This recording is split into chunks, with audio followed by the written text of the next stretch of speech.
당신은 평생 가족을 위해 헌신했지만 하루아침에 쫓겨난다면 어떤 기분이 들까요? 오늘 이야기의 주인공 윤말순 씨는 그런 배신감을 온몸으로 느꼈습니다. 하지만 그녀가 보여준 반전은 아무도 예상하지 못했습니다. 평생 헌신했던 엄마, 결국 쫓겨났습니다. 그런데 6개월 뒤 아들 부부가 무릎을 꿇었습니다. 이 이야기가 끝나면 여러분은 가족의 의미에 대해 다시 한번 생각하게 될 겁니다. 지금부터 펼쳐질 이야기를 놓치지 마세요. 구독과 좋아요, 알림 설정으로 더 많은 이야기를 만나보세요. 윤말순 씨의 삶은 순탄치 않았습니다.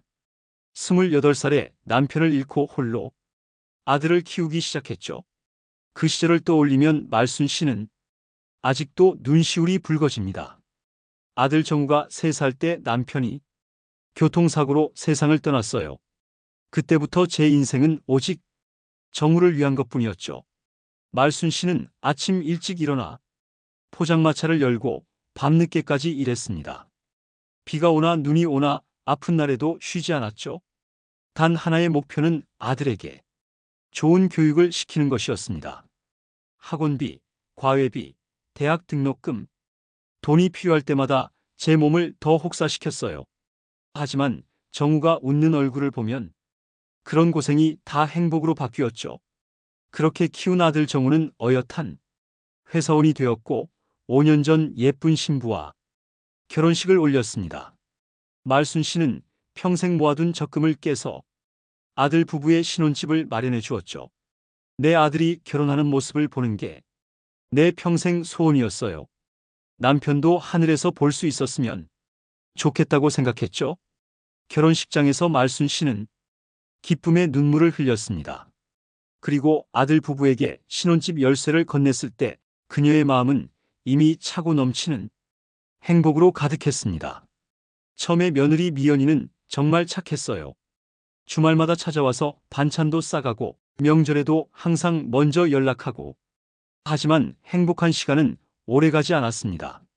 손주 민규가 태어나면서 며느리와의 관계에 미묘한 균열이 생기기 시작했죠. 내가 손주 키우는 방식에 대해 조금씩 간섭한다고 느꼈나 봐요.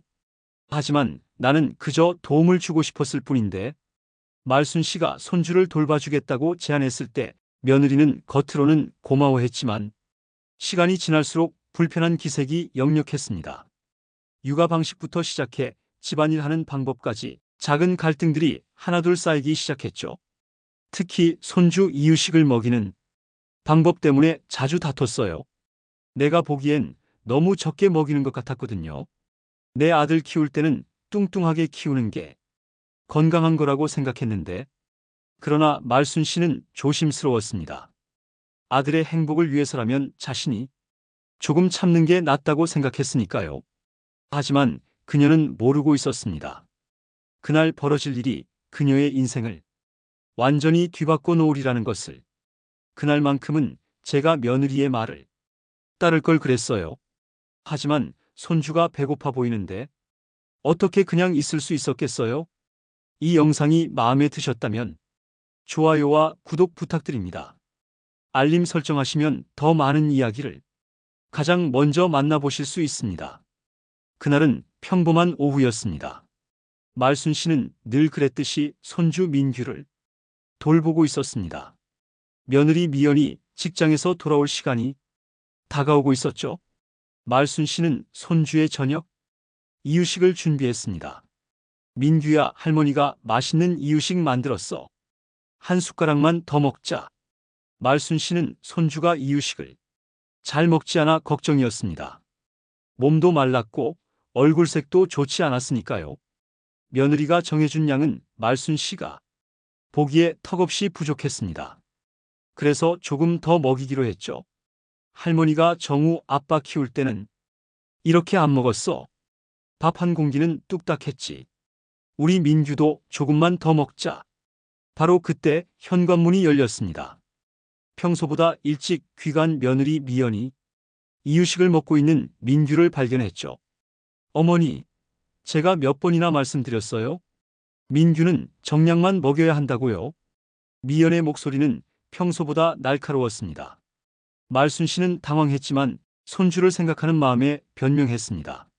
미연아, 민규가 너무 말랐어. 밥 한 숟가락 더 먹는다고 어떻게 되겠니? 어머니는 모르시는 거예요. 요즘은 과식이 아이 건강에 해롭다고요. 정량 넘기면 학대입니다. 학대. 말순 씨는 눈앞이 캄캄해졌습니다. 학대라니. 평생 자식 하나 때리지 않고 키웠는데 손주에게 밥 한 숟가락 더 먹인 게 학대라니요. 미연아, 내가 우리 민규를 어떻게 학대해? 그저 배고파 보여서. 다른 할머니들은 다 육아 전문 서적도 읽고 교육도 받는데 어머니는 옛날 방식만 고집하시잖아요. 이러니 민규 맡길 수가 없어요. 미연의 말에 말순 씨는 가슴이 무너져 내렸습니다. 그때 퇴근한 아들 정우가 현관문을 열고 들어왔습니다. 말순 씨는 아들이 자신의 편을 들어줄 거라 기대했습니다. 정우야, 내 마누라가 나를 학대자로 몰아가고 있어. 하지만 정우의 반응은 예상 밖이었습니다. 엄마, 요즘 육아는 과학이에요. 미연이 말이 맞아요.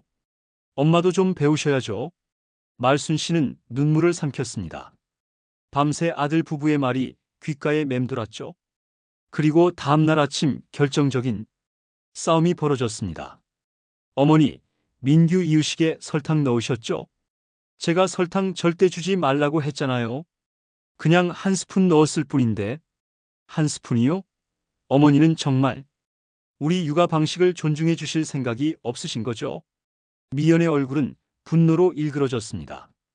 그리고 아들 정우는 어머니가 아닌 며느리 편에 섰죠. 엄마, 우리도 민규 키우느라 힘든데 이렇게 방해만 하실 거면 차라리 따로 사시는 게 어떨까요? 말순 씨는 그 자리에서 얼어붙었습니다. 자신의 귀를 의심했죠.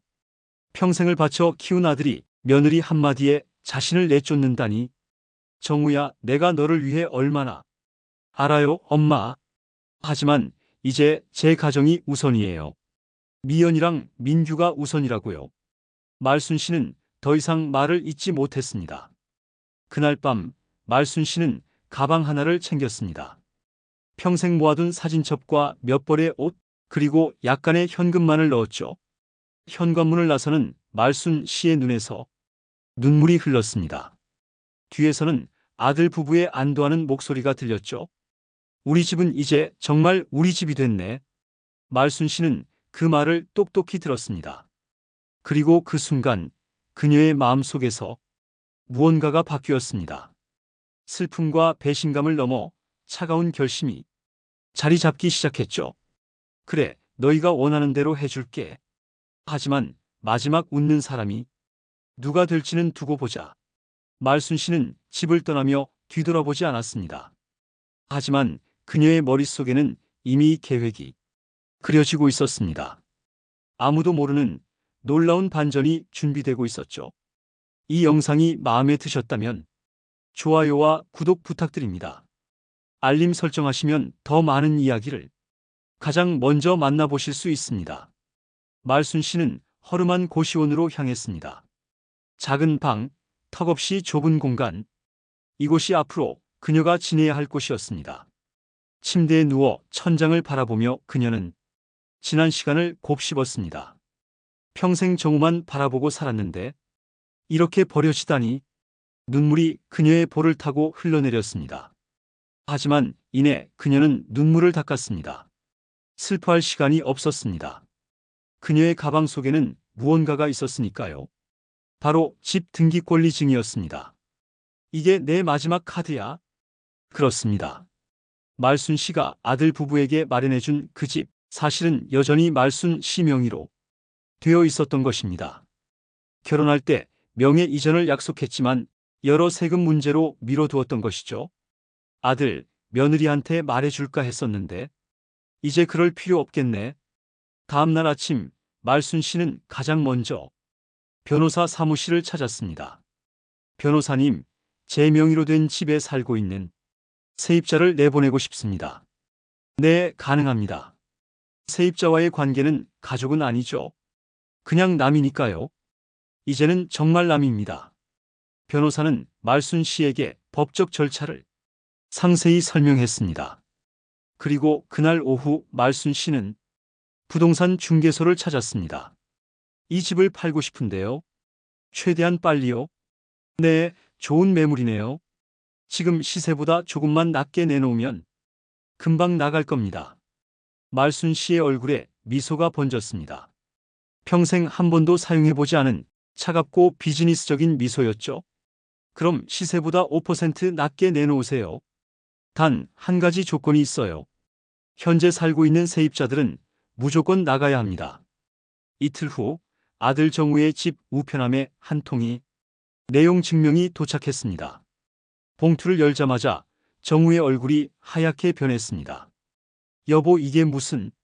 미연이 달려와 편지를 읽었습니다. 그것은 집 주인 윤말순 명의로 된 퇴거 요청서였습니다.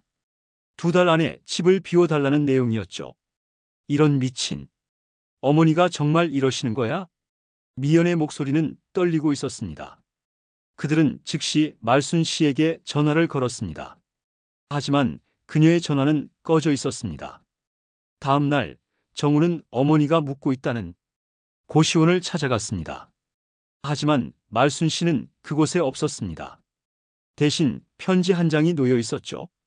정우야, 내가 나를 집에서 쫓아냈을 때 넌 내가 얼마나 아팠는지 몰랐지? 이제 너도 그 기분을 알게 될 거야. 나를 남처럼 대했으니 나도 이제 너를 남처럼 대할게. 집은 이미 팔렸단다. 새 주인은 너희가 나가길 원하시더구나. 정우는 그 자리에 주저앉았습니다. 그제서야 깨달았습니다. 자신이 얼마나 큰 실수를 했는지. 한편 말순 씨는 작은 찻집에 앉아 커피를 마시고 있었습니다. 그녀의 얼굴에는 오랜만에 평화로운 미소가 번졌습니다. 이제 시작이야. 내 인생의 2번째 막. 전화가 울렸습니다. 부동산 중개사였습니다. 말순 씨, 계약이 완료됐습니다. 2달 후면 이사 가능하세요. 매매 대금은 내일 통장으로 입금됩니다. 감사합니다. 세입자들에게는 통보되었나요? 네, 이미 통보됐습니다. 많이 놀란 것 같더군요. 말순 씨는 웃음을 참을 수 없었습니다. 평생 참고 살았던 그녀가 드디어 자신을 위한 결정을 내린 것입니다. 나를 쫓아냈던 그 집에서 이제 너희가 나가야지. 인생은 참 아이러니하구나. 말순 씨는 카페 창밖을 바라보았습니다. 밖에는 봄비가 내리고 있었습니다. 마치 그녀의 지난 날을 씻어내리는 듯한 상쾌한 봄비였죠. 바닷가 마을의 작은 부동산 사무실. 말순 씨는 새 집의 계약서에 서명을 마치고 있었습니다. 창문 너머로 보이는 바다가 햇빛에 반짝였습니다. 이제 정말 제 집이 생기는 건가요? 네, 말순 씨. 이제 법적으로도 완전히 당신 소유입니다. 축하드립니다. 말순 씨는 미소 지었습니다. 아들 부부에게서 받은 상처는 아직 아물지 않았지만 새로운 시작에 대한 설렘이 그 아픔을 조금씩 덮어가고 있었습니다. 그때 부동산 사무실 문이 벌컥 열렸습니다. 엄마! 말순 씨는 고개를 돌렸습니다. 아들 정우와 며느리 미연이 헐레벌떡 들어오고 있었습니다. 정우의 얼굴은 지쳐 보였고 미연의 눈은 붉게 부어 있었습니다. 정우야, 여긴 어떻게 알고 왔니? 찾느라 죽을 뻔했어요. 엄마, 제발 우리 집 팔지 마세요. 말순 씨는 천천히 고개를 저었습니다. 이미 팔았단다. 방금 내 새 집 계약서에 서명했어. 정우와 미연의 얼굴이 창백해졌습니다. 미연이 한 발짝 앞으로 나섰습니다. 어머니, 정말 죄송합니다. 제가 잘못했어요. 하지만 제발 우리 민규 생각해서라도. 말순 씨는 미연의 얼굴을 가만히 바라보았습니다. 그 얼굴에서 진심을 찾으려 했지만 그저 절박함만 보였습니다. 민규, 그 아이 밥 한 숟가락 더 먹인 것도 학대라고 하지 않았니? 미연은 그 자리에 무릎을 꿇었습니다. 눈물이 그녀의 뺨을 타고 흘러내렸습니다. 정말 죄송합니다. 제가 너무 이기적이었어요. 어머니를 존중하지 못했어요. 정우도 어머니 앞에 무릎을 꿇었습니다. 그의 눈에도 눈물이 고여 있었습니다. 엄마, 제가 정말 큰 실수를 했어요. 엄마께서 평생 저를 위해 얼마나 희생하셨는지 이제야 깨달았어요. 말순 씨는 한숨을 내쉬었습니다. 마음 한구석에서는 아들에게 달려가 안아주고 싶은 마음이 들었습니다. 하지만 그녀는 그 마음을 꾹 눌렀습니다. 정우야, 내가 나를 집에서 쫓아냈을 때 넌 내 마음이 어땠는지 생각해봤니? 죄송해요, 엄마. 제발 한 번만 용서해 주세요. 우리가 잘못했어요. 말순 씨는 천천히 일어섰습니다. 그녀의 눈빛은 단호했습니다. 너희가 나를 남처럼 대했지? 나도 이제 남처럼 할게. 내 집에서 2달 안에 나가주렴. 미연이 울음을 터뜨렸습니다. 어머니, 제발요, 우리 민규는 어떡하라고요? 이사 갈 곳도 없어요. 말순 씨는 미연을 내려다보았습니다. 그리고 천천히 말했습니다. 그건 너희가 해결해야 할 문제야. 내가 갈 곳 없이 쫓겨났을 때도 너희는 그렇게 말했잖니. 정우가 슬픔에 잠긴 목소리로 말했습니다. 엄마, 우리 정말 후회하고 있어요. 한 번만 기회를 주세요. 엄마 없이 못 살아요. 말순 씨는 한참 동안 아들을 바라보았습니다. 그리고 그녀의 입에서 단호한 말이 흘러나왔습니다. 정우야, 나도 너 없이 못 살 줄 알았어. 하지만 이제 알았단다. 나도 혼자서 살 수 있어. 말순 씨는 계약서를 가방에 넣고 일어섰습니다. 아들 부부는 그녀의 발 앞에 무릎 꿇은 채 흐느끼고 있었습니다. 이제 난 새 인생을 시작할 거야. 너희에게 화가 난 건 아니란다. 그저 이제는 나를 위한 삶을 살 시간이 됐을 뿐이야. 말순 씨는 부동산 사무실을 나섰습니다. 뒤에서는 아들과 며느리의 흐느끼는 소리가 들렸지만 그녀는 돌아보지 않았습니다. 바닷가로 향하는 그녀의 발걸음은 어느 때보다 가벼웠습니다. 나도 몰랐네. 내 인생의 주인이 되는 게 이렇게 후련할 줄은. 말순 씨의 어깨에서 무거운 짐이 내려간 것 같았습니다. 평생 누군가를 위해 살아온 그녀가 이제는 자신만을 위한 삶을 시작하려 합니다.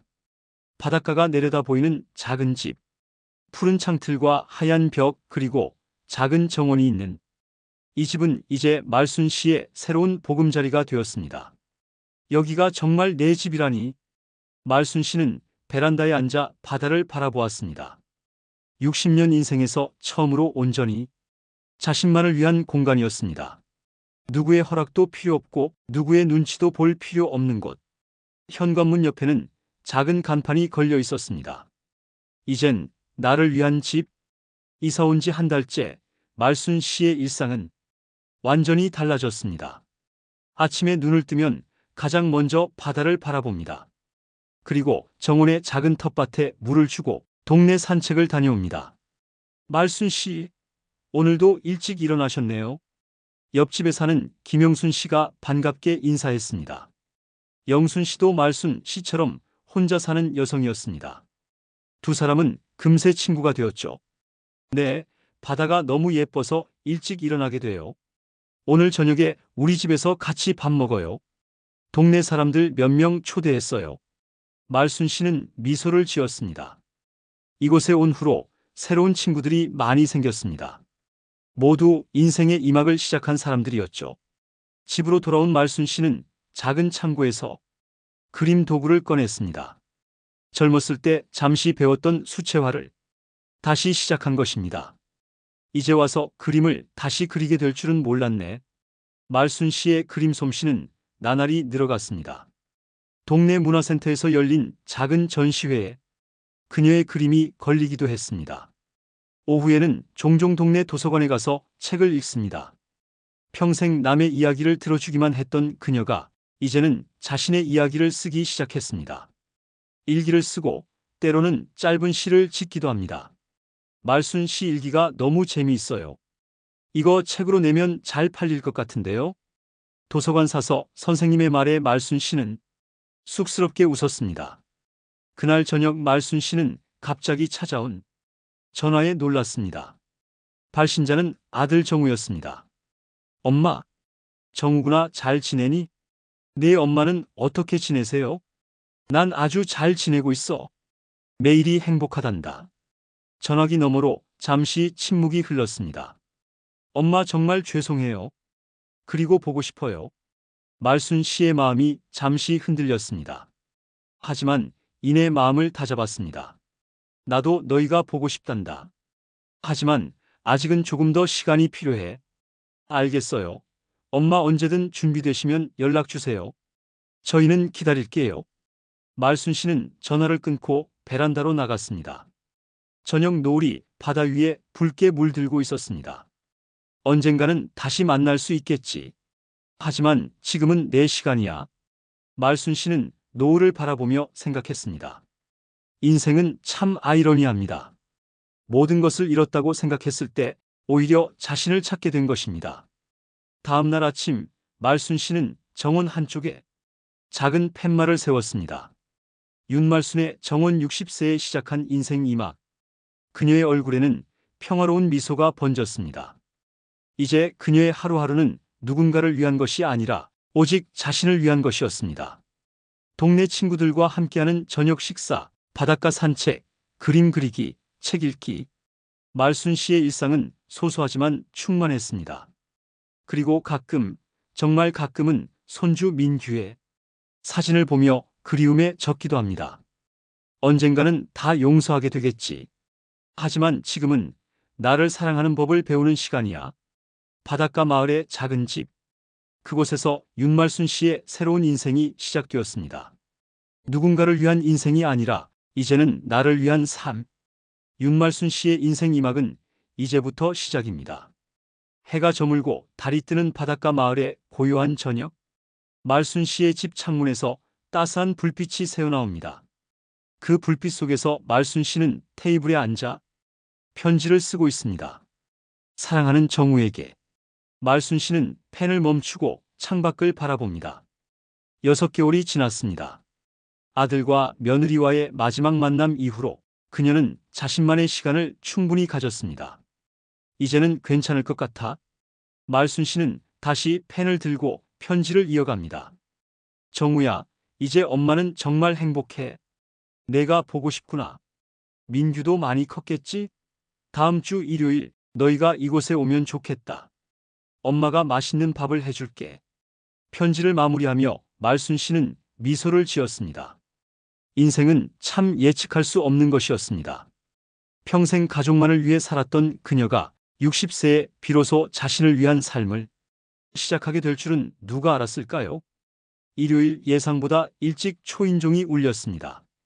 문을 열자 정우와 미연 그리고 많이 자란 민규가 서 있었습니다.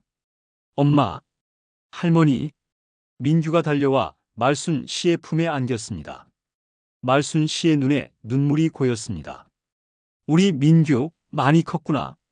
정우와 미연은 조심스럽게 말순 씨를 바라보았습니다. 그들의 눈에는 여전히 미안함과 후회가 가득했습니다.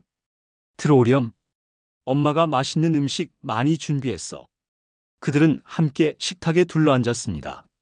어색한 침묵이 잠시 흘렀지만 말순 씨가 먼저 입을 열었습니다. 정우야, 미연아. 엄마가 너무 극단적으로 행동했을 수도 있어. 하지만 그 덕분에 엄마는 처음으로 내 인생을 살기 시작했단다. 정우가 고개를 숙였습니다. 아니에요, 엄마. 저희가 잘못했어요. 엄마가 얼마나 저희를 위해 희생하셨는지 이제야 깨달았어요. 미연도 눈물을 참으며 말했습니다. 어머니, 정말 죄송합니다. 저희가 너무 이기적이었어요. 말순 씨는 손을 뻗어 미연의 손을 잡았습니다. 다 지나간 일이야. 이제 우리 모두 새로운 시작을 하자. 식사를 마친 후 말순 씨는 그들에게 집 주변을 구경시켜 주었습니다.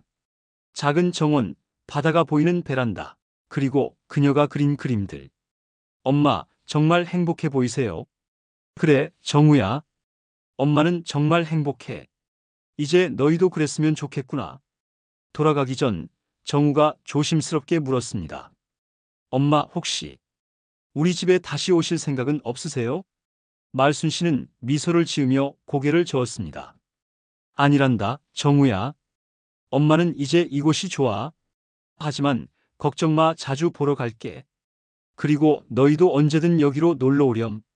말순 씨는 그들을 배웅하며 민규의 머리를 쓰다듬었습니다. 우리 민규야, 다음에 오면 할머니가 맛있는 이유식 말고 맛있는 과자를 잔뜩 준비해 줄게. 모두가 웃었습니다. 과거의 상처는 아직 완전히 아물지 않았지만 새로운 관계에 씨앗이 심어진 것 같았습니다. 차가 떠난 후 말순 씨는 베란다에 앉아 석양을 바라보았습니다. 햇빛이 바다 위에 금빛 길을 만들고 있었습니다. 누군가를 위한 인생이 아니라 이제는 나를 위한 삶. 하지만 사랑하는 사람들과 함께 할 수 있다면 그것이 진정한 행복이 아닐까. 말순 씨의 얼굴에 평화로운 미소가 번졌습니다. 인생의 이막은 때로는 일막보다 더 아름다울 수 있다는 걸 그녀는 이제 알고 있었습니다. 모든 끝은 새로운 시작이다. 말순 씨는 작은 목소리로 중얼거렸습니다. 그리고 내일을 위한 계획을 세우기 시작했습니다. 새로운 그림, 새로운 친구들, 그리고 새롭게 회복된 가족과의 시간. 윤말순 씨의 인생 이막은 이제 막 시작되었습니다.